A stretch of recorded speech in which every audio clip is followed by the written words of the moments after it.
Now it's Average Mentality Time with Zane and James, talking absolute average shit. Enjoy. Hello everyone and welcome along. I'm Zane. I'm James and this is Average Mentality. So, it's obviously our first episode, so tonight's question is going to be a tough one. My question to you is, what would you change in your life, if anything? Fucking hell, mate. That's a tough one. Might as well fucking fucking hell, tell us about it. I tell you what, I always say, to be fair, right, dropping out of college, without a doubt, is the worst thing I've ever done. What were you studying at college? Well, I done, it was A-levels, wasn't it? I think I done maths, physics, further maths, and computing. Further maths? Aye, further maths as well, harder mate. maths? Aye, harder maths, harder than harder. Obviously, I mean, looking at the subjects, like, I mean, they're pretty shit subjects. It's not surprising that I dropped out. Aye. But I mean, I got a January, I think it was, had the Christmas off, and I was just I was like, this is shit. I don't want to go back. What college did you go to? Usworth College. It was nice. They'd just been done out. I think it's been recently made, hadn't it, for like a year or so before I got there, I think maybe. Why did you drop off? What was the main reason? I was just lazy as shit. I was just playing games all the fucking time. Playing games, getting high. People were coming around, playing poker on like Sunday nights. Or we'll go to the Plough to play poker on Sunday nights, and we're coming back and play Monopoly in mine. Like, fuck knows what that was about. So, obviously, how old are you then? 18? 19? 18? No, you were 17. 17, Well, the worst thing is, mate, I dropped out in the January, right? After I'd finished school, obviously, the previous year. And then I went back to Newcastle College the next year, and I realised how far that was to travel there. I dropped out there after come October, like I did a month and a half, and I dropped out again the next year, mate. So you went to two colleges, also Newcastle? I mean, it's absolute shit. That's kind of like my story. Like when I left school, I started doing plumbing. I think when I first left, I wanted to do plumbing because like I was like, it's good money. So I started at Hilton College. I was in Hammered's class, and I lasted there 2 months, I think it was. And I was like, this isn't for me. It was always freezing. I remember being freezing, like bending pipes, and like it was all like proper manual fucking work. I was like, this isn't me. This like. So that's what I've started to do, manual work, mate. I think that probably would have suited me more at the time to like get like a trade, you know what I mean? Not like a brickie, but like a plumber, electrician. Yeah. I should have been an electrician. I think looking back, I should have went down. I went from like I remember had a meeting because I hated it because like all the lads in that class was good crack, but I hated the work. It was always freezing and overalls doing like fucking bending pipes, and I was like, this wasn't me. So I remember when Uzi College, we were the second year of the college, it had just been built. I was like, I want to do like the army police course thing, the pre-uniform thing. Right, okay, yeah. So then I got transferred to there. I remember it was on a Saturday, obviously college was closed on Saturday, and I signed up on the Saturday, and they made us spend all day on the Saturday catching up on all the work I missed over like a month and a half. Or this full Saturday. Why the fuck have I? So this was in the same year? So you changed your course? Yeah, it was in the same year, right? Okay. 2 months, like. And what was the other one doing exactly? It was pre-uniform, so like, it was like the army, police. It was like I don't even know what I was doing. It was like firefighters, police. It was all like uniform, so like army and stuff. So what we're doing, so it was training you to be able to join them, or yeah, basically. So like they would help you out, like apply for the police force or the ambulance. I remember we used to go on trips all the time. That's what I took it for. So we used to go like went the latest district for like a weekend and just went like orienteering and stuff, like exploring. You were just like, fuck this, I go on trips on this course, mate. I'll go on this one. It was amazing. Like it was good crack because like it was me and Darty was on the course. It was Darty and obviously us with college. It was like the year above us. We're still in at the same time. So it was like Willie and that was there. So there's loads of faces you used to see compared to Hilton. Where it was just full of like absolute mongs.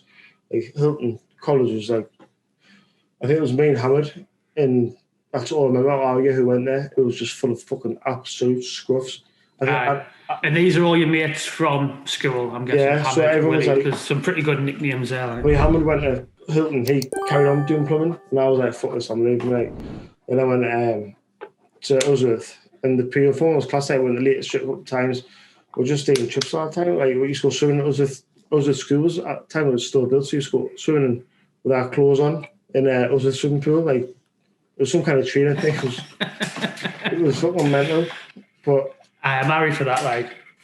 It was just seems like the fun type of course to do. And I enjoyed it, to be fair, like. But then, like, obviously you left for your reasons. When I left college, I was 17, and I had a job at the ranch on a Friday and a Saturday night.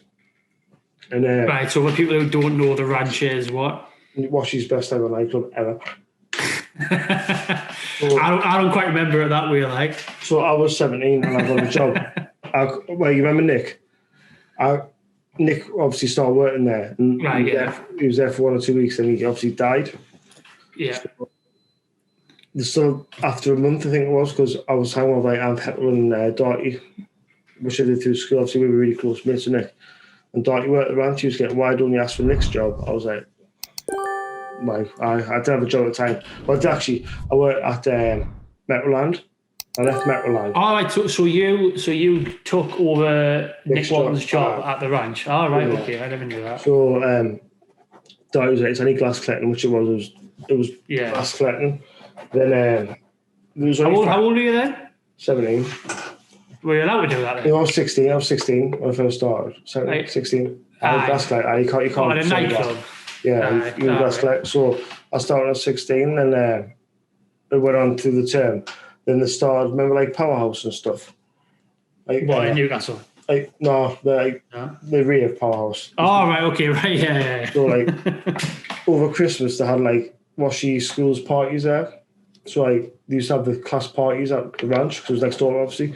Yeah. So, on the Thursday, Friday, or Wednesday, I used to go, can you work the bar? Because it's like soft drinks. Obviously, the kids who can't serve alcohol. I mean, I had extra money, you know what I mean? And I was working like Tuesday, Thursday, Friday, I think it was. Getting extra money just serving fucking Fanta and Sprite for kids. I was like, need bother. Then, like, they started doing the Powerhouse, like the rave. And I remember it was on a Thursday. I was at work, I need you at work because someone's called in sick. And I was about to go on a class. And I got on a class, I was like, well, no, I need you to come and, like, fill up, like, stock up and that. I was like, fuck this. I was like, do you want out of class? And the guy was like, you're not coming back. I was like, I'm not coming back, because we never got on with the teachers in there, because they're probably daft cunts. I was like, you're not coming back? I was like, nah, I'm not coming back. He was like, you want to work at a shitty nightclub and not fucking see through this fucking course? I was like, I mean, he had a good point, like. He did. But you know, the funny thing is, though, the best thing about it was, I think a year went by, and like the ranch got shut down. And I remember when Mum and Dad's, I got this letter through the door with a certificate in, and I had, what's the highest merit? It's merit, something. Whatever the highest. What do you mean? Like the pass mark, so like you get merit. What, for college? Yeah, so. What, distinction? Distinction, yes. So right. I somehow, I don't know how, I didn't do no test, no fucking homework, no nothing. I got a distinction through the whole course. I don't know how. What course? The bullshit the uniform course. I got a whole distinction through the whole thing, level 3 distinction, because I applied. I was doing. There's 3 levels in the pre-uniform. It was like the shit level, like fucking at you someone too. Do you reckon that's because they had like 100% pass rate or something, and they didn't want to fucking let it go? I don't know. I'm now just thought just give the cunt a distinction. It's straight at my CV, so I can give a fuck me, but I remember getting that. I was like, because I remember I was reading the guy who ran it, like the teacher was like sending letters back to my house. He was like, your son, like, he keeps leaving early, goes, does this, does that. He's like, he's never in. I was never in. I was an absolute bastard. I never got you, then. Yeah. And I was like, fuck you off. You just fucking get a distinction for doing nout. I was like, easy fucking. It was a good course. It was a really good course. So how would you describe the ranch in like 3 words? Best job ever. Being like 16, like, when was that, 2006? So Washington 2006 was a different place. Like, I'd only drank in the streets really and stuff. And I'd never seen like the nightlife and like drugs and whatever. But literally it was the most mental job in the world. Like, we used to like. Didn't someone get shot there? Stabbed, shot. It was the night got raided, I was working in the cloakroom. So like, it was like, have you ever been before that? No, I never actually went, mate. I was too young to be It fair. was three clubs. It was the three clubs in one. So like, you used to go in, and on your right was Delaware, which is like a pub, like free. I know the area you're talking about. Like, obviously it's been shut down. I know the building, but on your left was the how it's called, like for old people. It was like 60s, 70s, 80s music. And then straight out was the ranch. So you used to start there and then go to the ranch afterwards. And obviously I knew everyone in there because everyone was like William that was in there, like Caleb, like everyone in there we knew. And it was just full of fucking drugs. And what happened is when I started working there, the same like this guy started working there called Colin, I think it was. He was Turkish or something. But it turns out apparently he was the undercover cop all along and grassed them all up.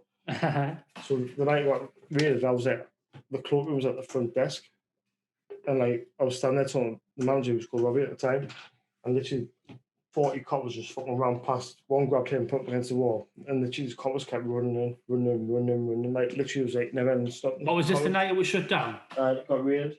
But did it ever reopen after that? I did, but it did.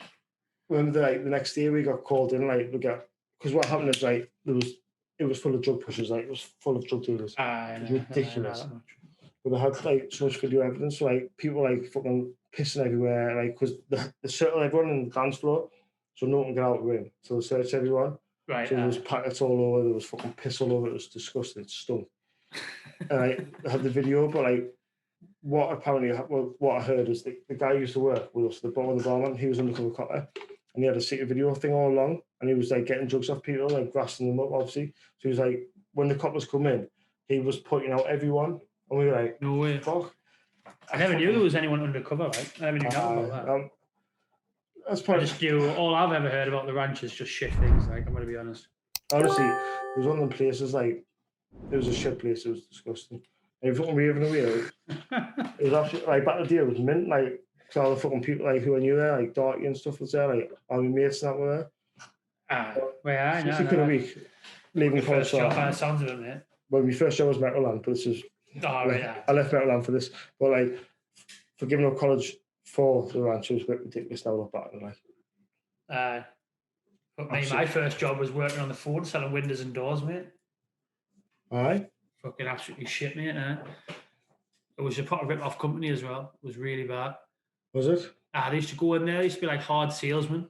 It wasn't a rip-off company. They would give you windows and doors, but you'd basically arrange an appointment for the windows, right? Like, even though they didn't really want new windows, and the salesman would go there, they'd just fucking hard sell and be like, oh, you've got this one chance, you've got to do it now, or you've got never going to happen. Your boss is ringing us, you go on the phone, ring, we've got a brand new price discount thing, one chance, blah, blah, blah. These windows are going to get thrown in the skip, so we'll give you them so cheap, and they just like pretty much force these people to fucking buy them by just constantly going at them over and over again. It used to be shit. Like, the job was alright, there used to be loads of people working there that I liked. Yeah. But like, it was just doing a shit job. Like, you felt with those old people as well, you'd arrange them with, it'd be like, oh yeah, you can come and see my windows, and I just know I'd be like, I'm a right cunt for arranging this appointment. Like, but I do this. You gotta do what you gotta do, aren't you? You know what I mean? Call centers were fucking prime work back in the day when we were fucking going. Like, I think I've worked most of my life in call centers, so the money's up. Well, it's like the new. What does it say? It's like the new generation. It's like the shipyards from back in the day, from like the northeast. Yeah. Everyone worked in a shipyard. All the mines. And now everyone works in a fucking call centre, mate. I started in fucking call centre stuff, two touching with EDF, and like, the money's good, but you feel like you're just a robot because you're like, shit, like being in the same place, like seeing four walls. Like, have you ever had a job you really enjoyed? Oh, obviously the ranch. You loved the fucking ranch, didn't you? I enjoyed. I went for the Chronicle. What were you doing there? I used to, her dad, so his dad used to have a contract, like delivering papers, to like corner shops and stuff in the morning. So I used to work from like 6 o'clock to 9 o'clock a day, just 3 hours. Right. In a little van, just literally delivering as many Chronicles they needed. So like I'd do like 50 shops, and I'd work through Bedlington and Ashington. I used to start at 6 o'clock, 6:30, and I was back in bed by 9 o'clock. And I used to get paid £5 a week for it. Honestly, that's some job. It was unreal. Like, it didn't last long because like her dad couldn't do it anymore, so he gave me the contract. So I got sacked from ADF. Then I started that. I got my van and that. And like the money was so easy because I could still sign on because I was back in bed by 9 o'clock. So if I need to sign on, I could sign on still. Do you know what I mean? It was that early.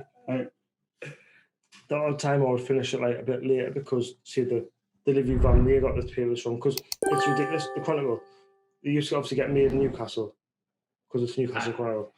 Then they changed it to Middlesbrough. So what happens is the papers get made in Middlesbrough, get brought in lorry to Newcastle to get delivered. It's ridiculous. Right. But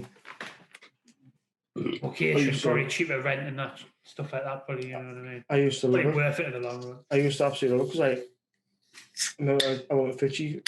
I think me and Fitchy did once. Like, you just scan like 6 o'clock morning, be there in city centre, straight up the fucking course road to Bedlington, and be back in my bed by 9 o'clock. I used to get paid £500. It was Monday to Saturday, I think I was wrong. But I used to have a gas powered van, like LPG. It cost us £20 a week to fucking run it.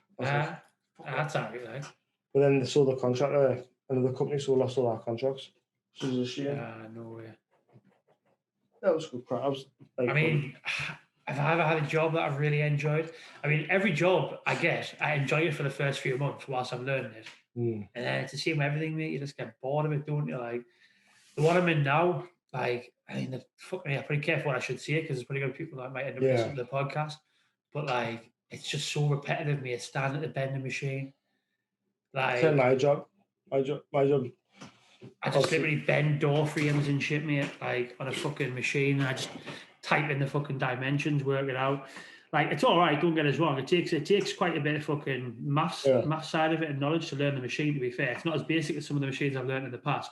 And when I was working for Calsonic up north, doing the exhausts for Nissan through Calsonic, it was just basically like super easy, the machines. It was so easy to learn every one of them. It was nothing to it. Like, you just literally fucking use a little overhead crane to like put a coil on the back of the machine, feed it through, and it would just smash up and down fucking like, 30 times a minute, and you just let the parts fall off the end and just fucking box them up. Like, it was so easy to learn the machines. This one's a lot more complicated. Yeah. But like, I don't know, it's so repetitive. I mean, it's got to be coming near the end of the episode now. I've got a quick thing for you. I want you to rate these items from 1 to 10. So if I say to you, salt and vinegar Pringles, 1 being the lowest, 10 being the highest, how do you rate salt and vinegar Pringles? 4. I never get salt. Who gets salt and vinegar Pringles? 4. I never get salt and vinegar Pringles. I get salt and vinegar Pringles. Yeah, I'm not asking you to choose a flavour. I'm just giving you the options, right? You rate them. You rate them a 4. No bother. Soft. That's a weak rating. That's a shame. The film Rambo: First Blood. Never seen it. I'm not doing a podcast for you ever again, right? That's it. Do you know this? I get tortured about I've never seen this list of films. I've never seen. I've never seen Rocky. I've never seen Rambo. I've never seen The Godfather. I've never seen Goodfellas. I've never seen. What else is it? There's loads I haven't seen. I've never had an Action Man I get tortured for. I've never seen Rambo. Next Unbelievable. question. Right. Hovis, best of both bread. So 50-50? Right, okay, or Kingsmill, 50-50. 50-50, 10. It's a painting, that. I mean, that's a good rating. That's a solid rating. I'd probably rate that at a 9 or 10. I don't like pure brown bread. I love white bread, but it's not good for you, so I feel like I'm doing good. Best of both, so Kingsmill 50-50 is a good one. Toasty's the best bread. Is it Warburton's that do a really good toasty sized bread? Thick toasty. I'll give you that. I had croissants this morning, pan of chocolates. I was like, oh God, I feel exotic. And one last question. PS5 or Xbox, the new Xbox Series X? Fucking ass, because I'm never going to fucking get one at this rate. Because you can't get one, way. I fucking got one, way. You know what were you going the drive-through one? I've got the Xbox, mate. The fucking the drive-through one. It's discless one, yeah. Mate, I don't poo deals and discs anymore. You living in the fucking 90s? I don't know. I never wanted this one. I wanted the dual one. I've got a disc one. That's what's your problem. What you got? It's the discless Xbox. Mate, PlayStation's for fucking people who conform. You're a conform. You're a sheep. Just better games, isn't it? Really. You've got a more of a digital experience with the Xbox, mate. I've never bought this game in 10 years, I would say. But I get my game. We'll not go down this route. I get my games dodge anyway. Most people say PlayStation, like, because what is it? Something like 3 times more PlayStation sold to Xbox or something like that. It's massively I'm all about PlayStation PC favoured. now, like. Right. our first We'll leave it there. I hope everyone's enjoyed the first episode. You cunt. See you later. Feedback welcome. Thank you very much, and tune in next week for a fucking another shit, absolute bullshit talking episode. Cut the spells here. Get your words out there. Tune there. in next week for. Sorry, cut this. Let's just end the episode then. Right. Thank you very much, guys. Bye.